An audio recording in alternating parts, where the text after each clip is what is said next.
Assalamualaikum warahmatullahi wabarakatuh. Waalaikumsalam warahmatullahi wabarakatuh. Selamat pagi, salam sejahtera bagi kita semua. Halo Sobat Mansa, bertemu lagi di podcast Mansa.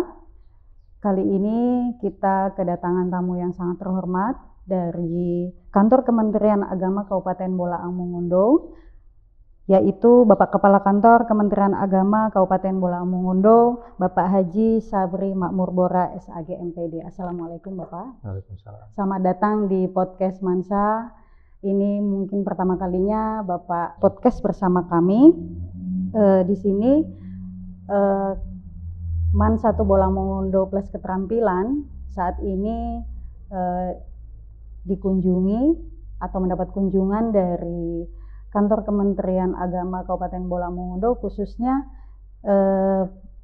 bimbingan masyarakat Islam dari Bimas Islam, yaitu ada kegiatan bersama peserta didik tentang bimbingan remaja usia sekolah. Jadi ada beberapa yang akan kami tanyakan di sini Pak. Untuk bimbingan remaja usia sekolah ini, yang kami tahu ini sudah berjalan lama.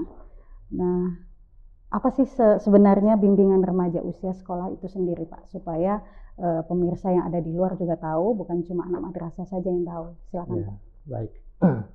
Ya, memang benar bahwa bimbingan remaja usia sekolah itu kita sudah lakukan beberapa tahun terakhir. Dan bukan cuma di madrasah ya, kita sudah masuk di sekolah-sekolah umum. Dan itu umumnya di sekolah lanjutan atas SMA atau di madrasah aliyah. Nah, tentu ini tujuannya adalah bahwa kita tahu mana usia-usia di anak sekolah menengah atas atau di madrasah aliyah itu adalah mereka sudah mulai melewati masa-masa transisi. Sementara kita perlu penguatan-penguatan yang pertama untuk peningkatan potensi diri dari anak-anak kita, dari siswa-siswa, agar kemudian mereka terus meningkatkan potensi diri, baik itu berupa potensi dari akademik maupun non-akademik. Nah, kemudian juga untuk pencegahan pernikahan di bawah umur atau pernikahan dini, ya.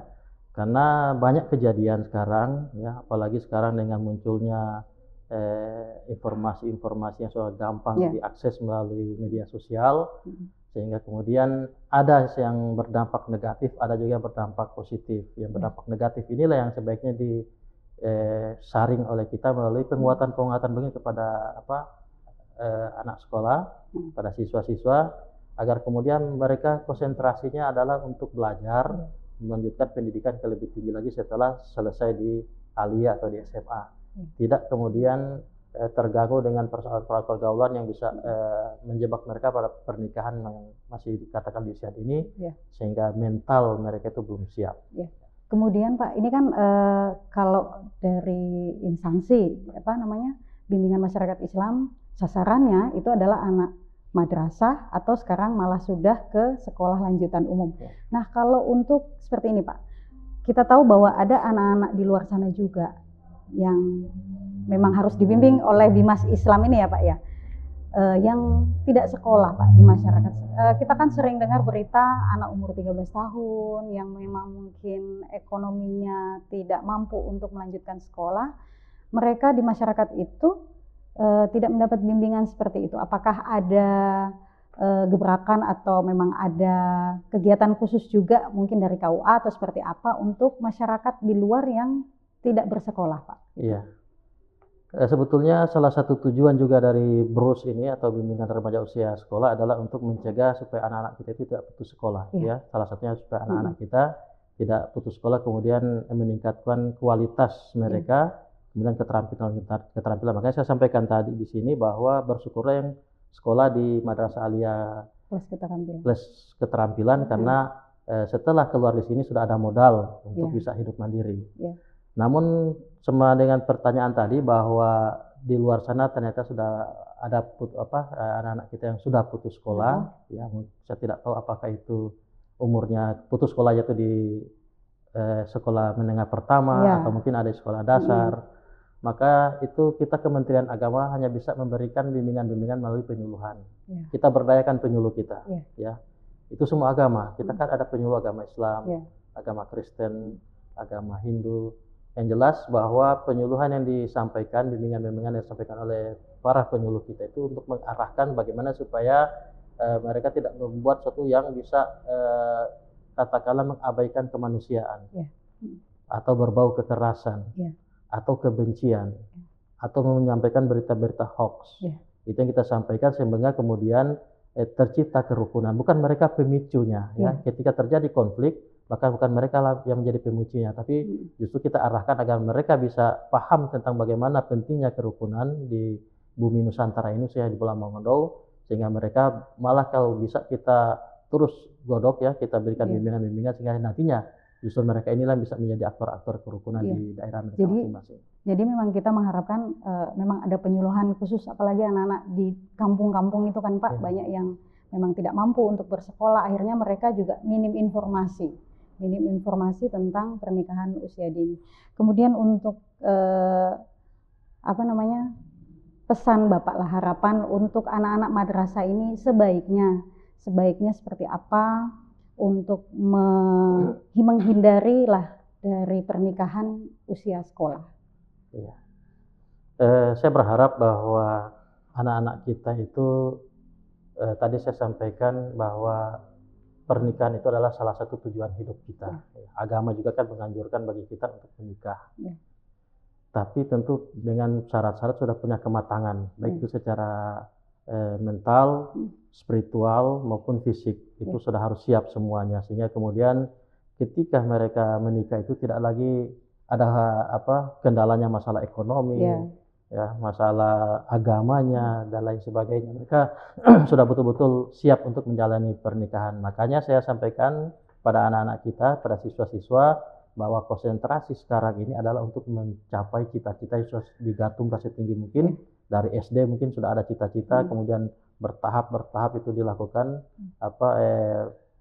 pencapaian itu melalui belajar yang keras, ya, maksimal. Kemudian jangan sampai putus sampai di tingkat sekolah lanjutan.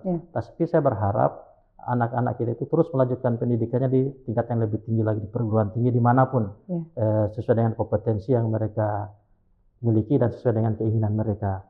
Nah, kita hanya bisa memberikan motivasi penguatan itu, sehingga kemudian ketika mereka selesai menempuh pendidikan di perguruan tinggi, kita sudah anggap bahwa mereka sudah siap untuk menempuh yang namanya pernikahan.